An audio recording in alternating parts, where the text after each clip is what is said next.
Vous savez, la police communautaire, chez nous, au Canada, par exemple, et dans plusieurs pays, la police communautaire, c'est un nouveau modèle. C'est un modèle qu'il faut adopter parce qu'avec ce modèle-là, la police se rapproche de la population. Ce qu'on veut faire avec la police communautaire, c'est de démystifier le travail des policiers, de faire du travail des policiers un travail qui paraît moins répressif, mais qui est aussi très collaboratif, donc très préventif. La présence au sein des citoyens, la présence au sein des jeunes. Donc, développer cet aspect pour les policiers, pour nous, c'est très important parce que il faut se rapprocher de la population. Vous savez, quand la population a confiance au service de police, ça fait en sorte qu'on multiplie les yeux des policiers, on multiplie les acteurs qui vont faire de la dénonciation, par exemple, mais aussi des acteurs qui vont collaborer avec la police pour la protection des jeunes, des femmes et de toute la population, enfin. Alors pourquoi une telle formation? Pourquoi une formation? Une telle formation. Parce que, vous savez, dans les services policiers, on nous donne des devoirs et des pouvoirs. Le policier a une arme à feu, le policier a des menottes, le policier a des pouvoirs d'arrestation, de détention. Maintenant, le travail de la police communautaire, ce n'est pas nécessairement inné, ce n'est pas nécessairement connu de tous. C'est vers ça qu'il faut tendre. Mais pour ça, il faut vraiment conscientiser davantage, donner des moyens, parce que c'est un travail vraiment de rapprochement avec la population. Parfois, moi-même, quand je suis devenu policier, mon père, à l'époque, n'a pas connu la police communautaire. C'est malheureux, parce qu'aujourd'hui, le modèle de police communautaire fait en sorte que quand on a de la formation, quand on est capable d'apprendre des théories, des trucs qu'on rapporte dans nos services de police, à ce moment-là, on est en mesure de faire mieux le travail de police communautaire et pas juste un travail de policier régulier. C'est vraiment un travail de visibilité, de rapprochement de la population. Ça démontre à la population, justement, qu'on a des policiers qui sont identifiés. C'est le lien de confiance. Ce policier-là est distinct de tous les autres policiers. Pourquoi? Parce qu'il y a un chandail de couleurs différentes. On peut le reconnaître, on peut l'identifier. Les enfants peuvent dire « Oui, ça, c'est mon ami ». Il faut multiplier ce modèle. Un jour, les enfants, les femmes et la population se diront « Il n'y a plus de distinction entre le chandail jaune ou n'importe quel uniforme. Je peux me rapprocher des policiers. Ce sont des hommes de confiance qui vont m'aider, qui vont me supporter quand je suis en danger. » Qu'est-ce que je peux dire de la police communautaire en Haïti? Je peux vous dire qu'il y a eu un sondage qui a été réalisé en 2016. J'en ai parlé un petit peu tantôt. Un sondage qui fait en sorte que la police nationale d'Haïti est de plus en plus efficace aux yeux des citoyens. On a de plus en plus de meilleurs rendements. On est capable de gérer des opérations, des enquêtes, de conduire des enquêtes. Évidemment, la police communautaire, elle est là. Souvent, on fait un travail de fond. Mais maintenant, avec cette formation-là, ce qu'on veut, c'est que, justement, multiplier les acteurs en police communautaire pour de plus en plus répandre. Parce que la police communautaire, tout policier devrait être un policier communautaire avant tout.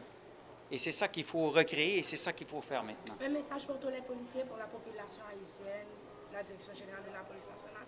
Bien, je vous dis, adoptez tous le modèle de police communautaire parce que, je vous dis honnêtement, les modèles qu'on voit chez nous, au Canada, et les modèles qu'on va voir ici bientôt vont se ressembler beaucoup. Maintenant, il faut adapter le modèle de police communautaire pour lesquels on vous donne de l'information, de la formation aussi. Il faut l'adapter au modèle d'Haïti, au peuple d'Haïti, à ses valeurs et à ses fondements. Alors, à vous tous, bravo et bonne continuité. Il s'agit d'un séminaire de formation qui est organisé conjointement avec différents acteurs, dont la PNH, et le service de la police communautaire de la ministère et d'autres partenaires. Donc, le programme ça, est inscrit dans le cadre de renforcement institutionnel et police nationale d'Haïti, de façon à ce que nous soyons capables de mieux outiller et policiers, justement, dans le cadre de travail de tous les jours qu'il y a bien pour faire. Normalement, passer d'une pratique traditionnelle à une pratique de police communautaire qui m'a dit implication active de police là et au sein des communautés et justement pour nous capables de stimuler une part de responsabilité de la part de communautés dans le cadre de résolution des problèmes.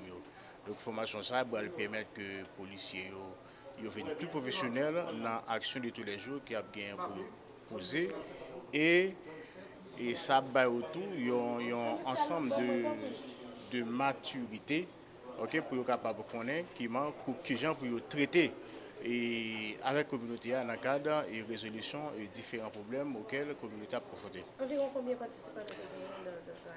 Ils ont été environ une vingtaine de participants et participantes avec le professeur Gaël, qui est un éminent professeur au niveau de l'Académie nationale de police, surtout en matière de police communautaire. Et à partir de quelle heure, les policiers sont capables de commencer à mettre en application ça que vous apprenez aujourd'hui? Bon, bien entendu, approche communautaire, c'est une approche qui était déjà en application en Haïti.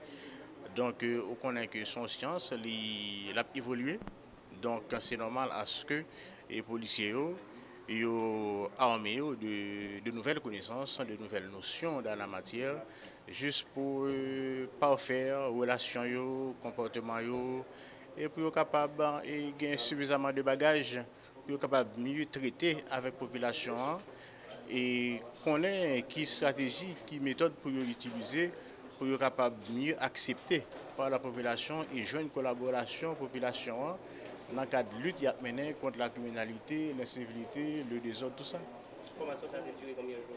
La formation dure 3 jours, donc c'est 15 heures de cours de formation et qui était commencé lundi, qui finit jeudi, et qui permet tant bien que mal que les policiers révisent certaines notions et apprennent de nouvelles notions tout. Dans le cadre de travail de tous les jours. Nous, dans le département de l'Ouest, est-ce que nous comptons élargir le programme ça? Bien sûr, son programme qui visait 5 départements, dont le département de l'Ouest en premier, et nous avons gagné pour nous étendre à travers d'autres départements, justement pour nous capables d'harmoniser la formation, pour nous capables de tout permettre que gagnons un standard dans le travail et police là. Et pour ça, pas de faire un genre, n'a pas au point de faire l'autre genre dans l'autre zone, bien que pratique pour les communautés les diversifier, les différents d'une juridiction par rapport à l'autre, dépendamment de habitudes mondiaux, dépendamment de l'histoire mondiale, dépendamment de civilisation, de socialisation, tout ça. Mais n'empêche que les théories restent et demeurent applicables par rapport à une méthodologie, par rapport à des principes. Formation police communautaire là sont très belles formations.